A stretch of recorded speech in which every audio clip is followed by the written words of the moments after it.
Halo semuanya, salam semangat untuk kita semua, terutama untuk rekan-rekan guru saya yang sekarang sama-sama belajar pada seri Semangat Guru 2 Angkatan 5. Perkenalkan, saya Marcelina Dalmun, guru agama Katolik pada SD Impres Kalau, Kabupaten Manggarai Barat.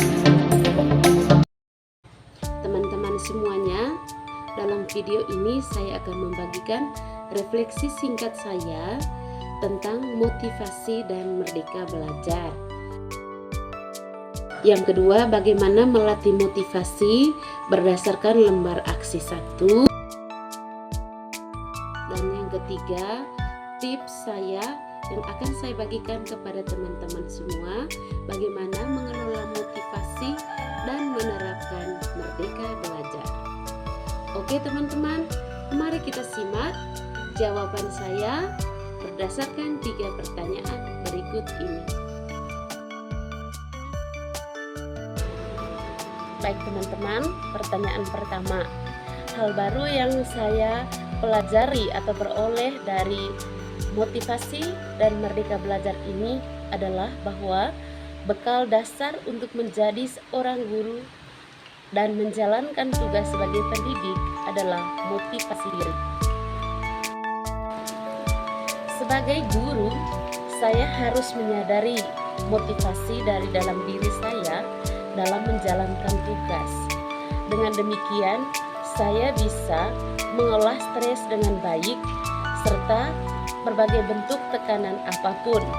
Dengan demikian, saya bisa meningkatkan kinerja saya dengan baik pula. Untuk memahami motivasi, saya sendiri juga harus memahami konten dan proses. Setelah memahami modul yang pertama ini, saya menemukan bahwa dengan memahami motivasi dan merdeka belajar ini, ada dampak yang saya harapkan dan itu akan ada dalam diri saya serta bisa saya kembangkan dalam tugas saya sebagai pendidik. Seperti yang kita ketahui bersama, dampak tersebut adalah bagaimana saya menjadi seorang guru yang tangguh terhadap stres,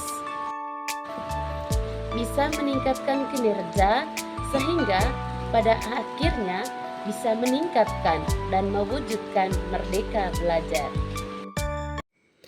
Pertanyaan kedua. Pada lembar aksi 1 ada poin-poin yang diuraikan dan itu menjadi penentu untuk hasil diagnosis tentang diri saya sendiri.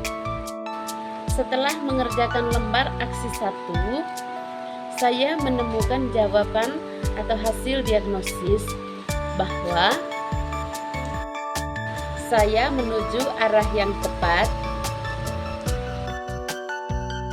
Tantangan mendorong diri saya untuk lebih konsisten dalam mengembangkan diri, sehingga dapat menghasilkan tindakan dalam mencapai tujuan.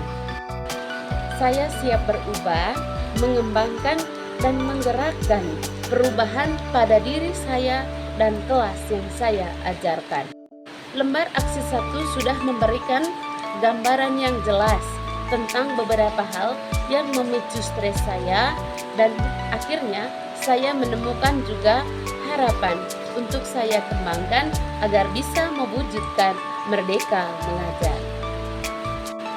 Pertanyaan ketiga, dan kali ini saya akan menjawab tentang tips yang saya bagikan kepada teman-teman semua. Bagaimana mengelola motivasi? Yang pertama, kembangkan hal-hal baik dalam tugas kita sebagai pendidik. Dengan mengembangkan hal-hal baik, tentu kita mengharapkan banyak hal baik terjadi pada anak didik kita.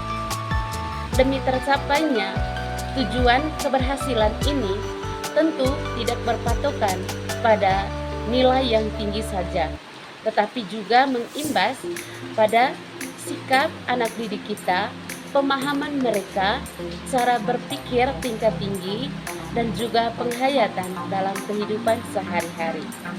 Dan teman-teman semua, yang tidak kalah penting juga adalah kembangkan kreasi dan inovasi yang kita temukan dari cara kita belajar bersama untuk proses pembelajaran yang kita sajikan bagi anak didik kita.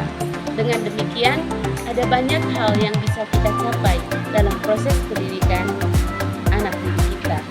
Kita semakin menjadi guru yang bermutu atau berkualitas, dan anak didik kita juga akan tumbuh dan lahir sebagai peserta didik yang berkualitas pada tingkat pendidikan selanjutnya. Salam semangat belajar, dan mari kita wujudkan merdeka belajar, merdeka mengajar. Sekian dan terima kasih.